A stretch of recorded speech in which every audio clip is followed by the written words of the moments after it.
Je veux pas être coincé ailleurs. C'est toujours inquiétant, bien sûr. Un sentiment de déjà-vu pour bien des voyageurs.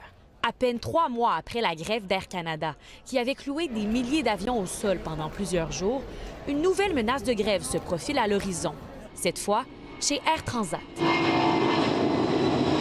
99 % des 750 pilotes admissibles au vote ont dit oui. Oui, en faveur d'un mandat de grève qui pourrait être exercé à compter du 10 décembre prochain. Ça confirme ce qu'on savait déjà, c'est que les pilotes d'Air Transat sont vraiment prêts à obtenir leur contrat moderne. C'est un contrat qui date de 2015. Évidemment, la réalité a changé. On ignore pour le moment à quoi pourrait ressembler cette grève, mais la possibilité d'une grève générale illimitée n'est pas exclue. On rappelle que notre objectif ultime, c'est toujours évidemment d'en arriver à une entente avant cette date-là pour éviter les perturbations pour nos passagers. Après l'annonce du résultat du vote de grève à 8 heures, le syndicat a rapidement ouvert un centre de grève. Je m'y trouve, c'est tout près de l'aéroport.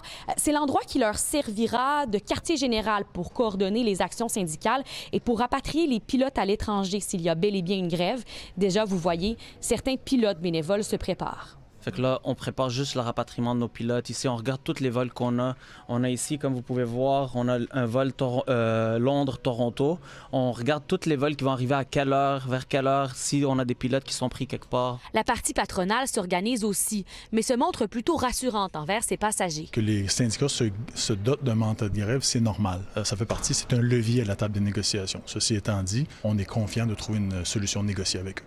Bien que les deux parties affirment leur volonté de conclure une entente, un arrêt de travail à quelques jours des fêtes reste une source majeure d'incertitude pour plusieurs voyageurs. C'est sûr que ça nous a quand même préoccupés un petit peu. On avait regardé en plus 2 compagnies aériennes. On avait pris Transat parce qu'on pensait que c'était un petit peu mieux. Si on peut rester quelques jours de plus à la plage, ce serait le bienvenu. Les négociations entre les deux parties, notamment sur la rémunération, sont en cours depuis janvier dernier, soit 11 mois.